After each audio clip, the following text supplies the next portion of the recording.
A questão 11 caiu na Cefetec, Escola Técnica Federal de Química do Rio de Janeiro. Diz o seguinte: leia com atenção o texto abaixo. Era uma lagarta tão pequena que quase sumia. Iniciando no chão, na grande palmeira subia. Usando sempre do máximo de energia, todos os dias 7 metros para cima fazia, mas à noite sempre 5 metros descia. Ao anoitecer do 15º dia, a subida teve fim. Diga baixinho só para mim, qual a altura da palmeira do jardim? Novamente, usando sempre do máximo de energia, todos os dias 7 metros para cima fazia. Podemos considerar que o termo dia nessa frase se refere à manhã mais à tarde, ok? Ou tempo de duração do sol, entre aspas, evidentemente. Então, pela manhã e pela tarde, ela subia 7 metros. Porém, à noite, ela escorregava, ela descia 5 metros.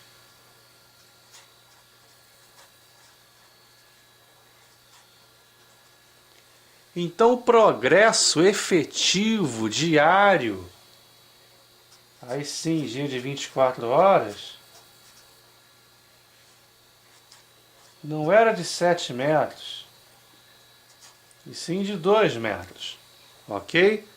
Então, por dia, efetivamente, o progresso da lagarta era de 2 metros. Foi assim no primeiro dia, no segundo, no terceiro, no quarto, quinto, sexto, sétimo, oitavo, nono, décimo, enfim, sempre progredindo, subindo de fato 2 metros por dia. 11º, a mesma coisa, 12º, 13º, 14º dia, a mesma coisa. Ela subiu sempre, de fato, 2 metros por dia. Agora, o enunciado diz que ao anoitecer, muito cuidado aí, do 15º dia, a subida teve fim. Se a subida teve fim ao anoitecer do 15º dia, então já passou a manhã do 15º dia. Já passou a tarde do 15º dia. Ou seja, deu tempo de a lagarta subir 7 metros. Como é ao anoitecer, ainda não caiu a noite, ou seja, ainda não deu tempo de a lagarta escorregar os 5 metros. Então, no último dia de escalada, ela não subiu apenas 2 metros, ela subiu os 7, porque se a subida teve fim, então no último dia de escalada ela não escorregou.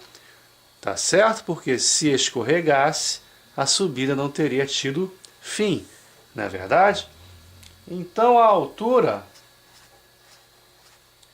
é 14 vezes 2, 2 metros por dia nos 14 dias iniciais, mais os 7 metros do último dia, do 15º dia em que a subida teve fim.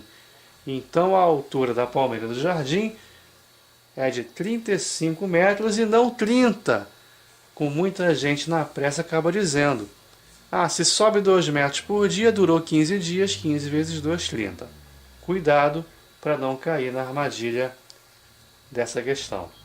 Questão número 12 do Colégio Naval, muito importante esse exercício. Um vendedor comprou 50 camisetas por R$ 425.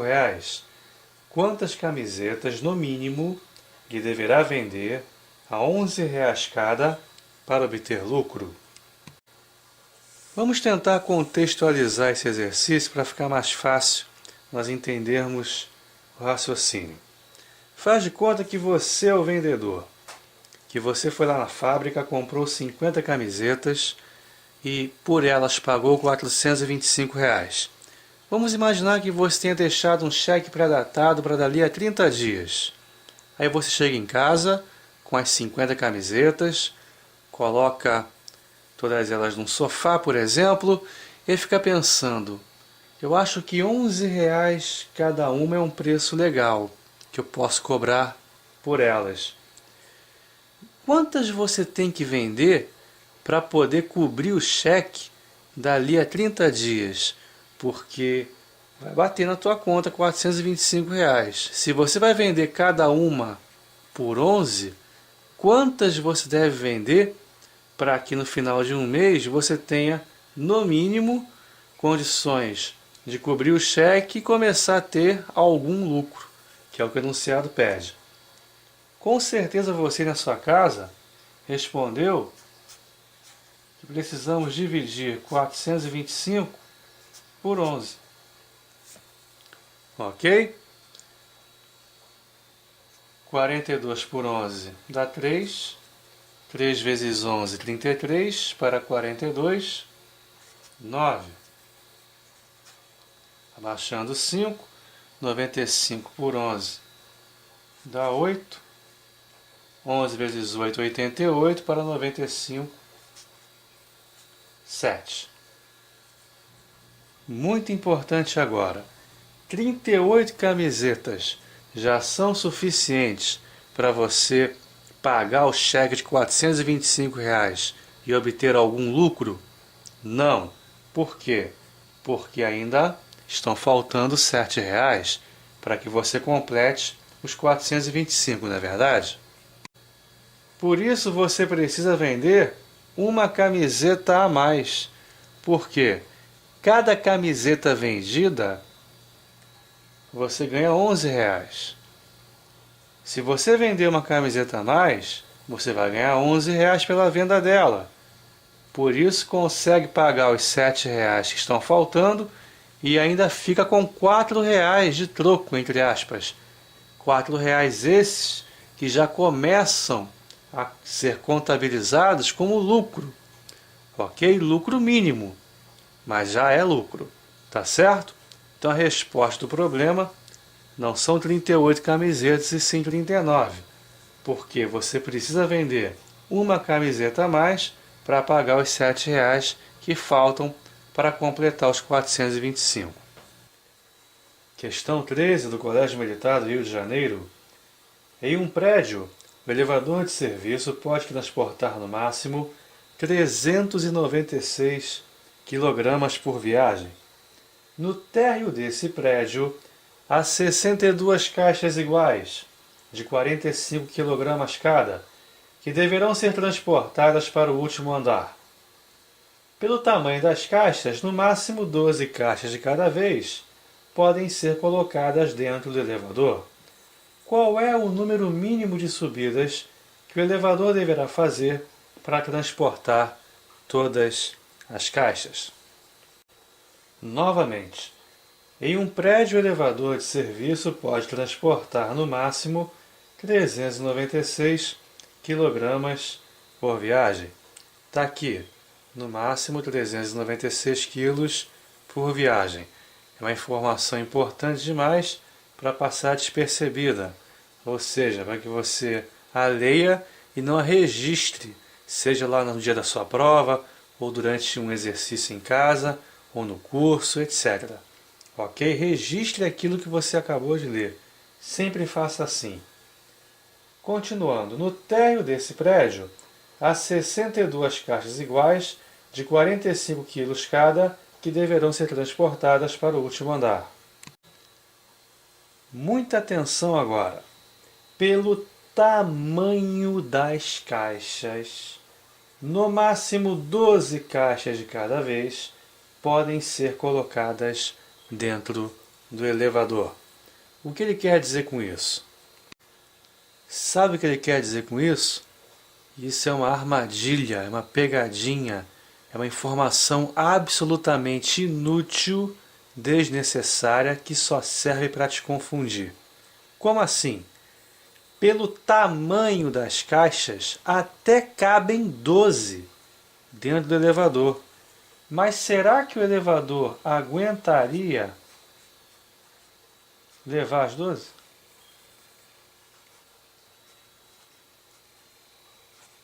Não.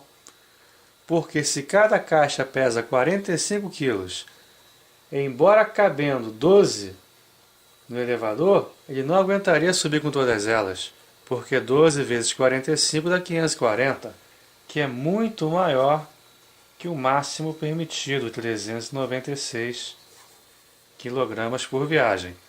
Então até cabem, pelo tamanho das caixas, 12 no elevador, mas nós não podemos levar as 12 de uma vez, e sim uma quantidade inferior.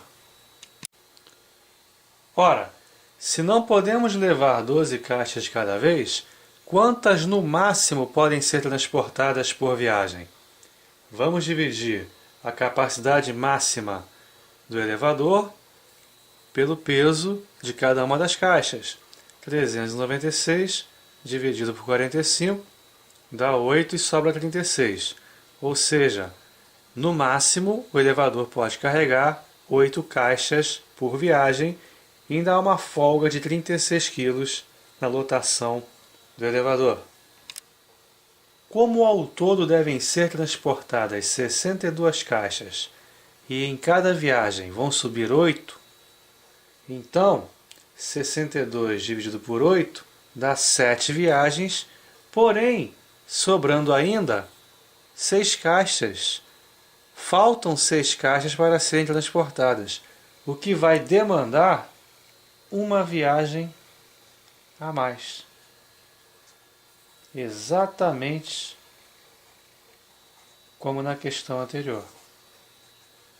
Serão 7 viagens com lotação máxima, ou seja, 8 caixas por vez, e uma viagem para levar as 6 caixas restantes. Ao todo, portanto, 8 viagens. A necessidade de somar 1 ao quociente nessa questão foi absolutamente a mesma da questão anterior. Na questão anterior, 38 camisetas ainda não eram suficientes para você alcançar o 425. Por isso, por causa dos R$7 que estavam faltando, você precisou vender uma camiseta a mais. Aqui você precisou fazer uma viagem a mais para levar as 6 caixas finais que ainda estavam faltando serem transportadas. Ok? Questões de concursos diferentes, porém praticamente idênticas. E ambas têm outra característica comum. Elas têm uma informação inútil. A informação inútil aqui é que pelo tamanho das caixas, no máximo 12 podem ser transportadas de cada vez. Na questão anterior, a informação inútil era a quantidade de camisetas, 50. O 50 não foi utilizado em momento algum do raciocínio da questão anterior. Ok? Também não deixou de ser uma informação desnecessária. A questão 14 é bem fácil, diz o seguinte: observe as multiplicações a seguir. 12.345.679 vezes 18,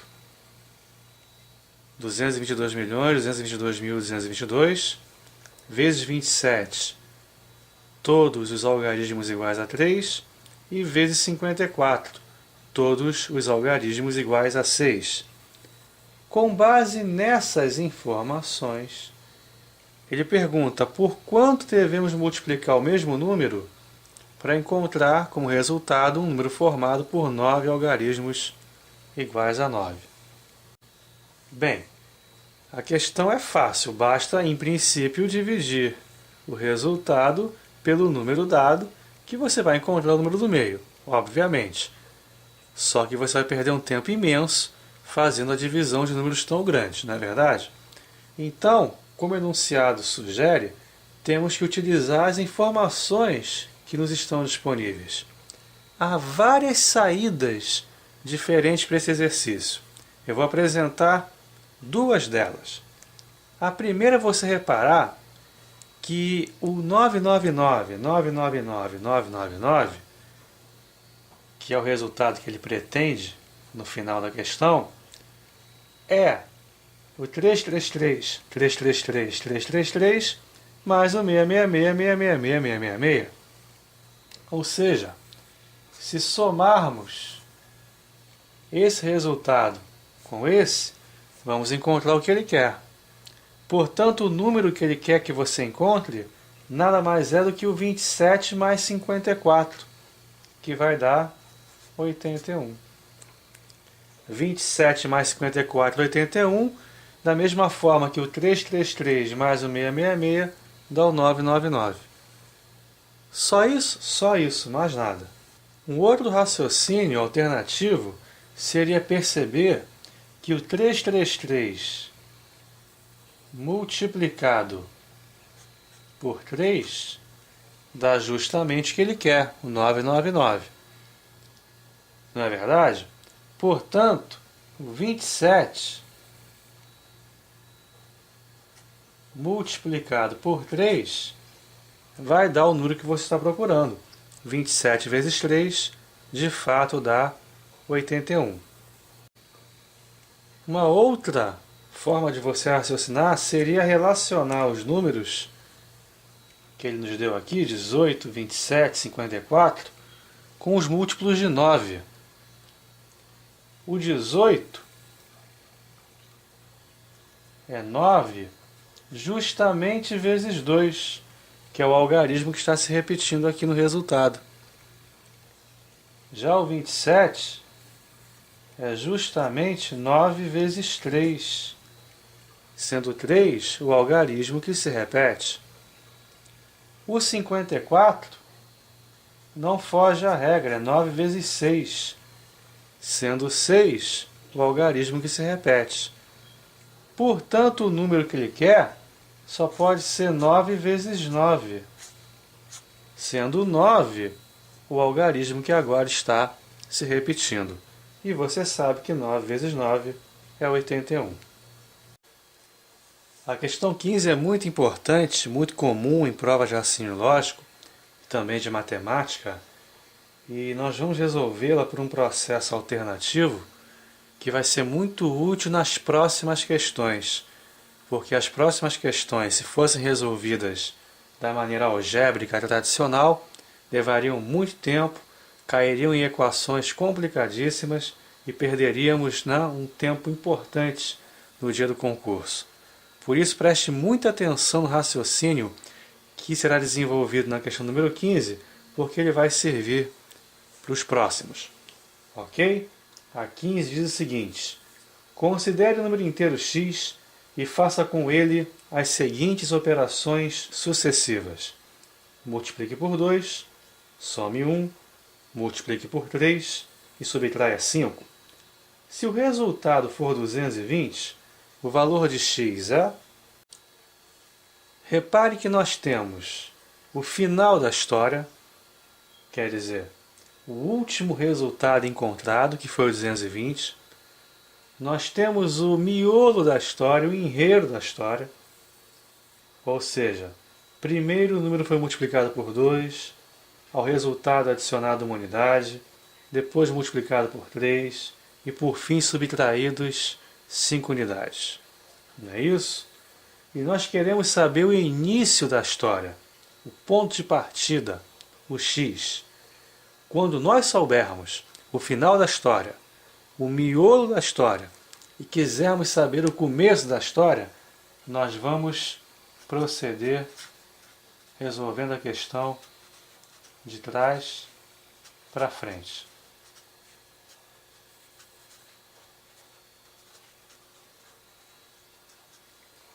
Ou seja, vamos começar pelo final da história. Vamos começar pelo 220. Ok?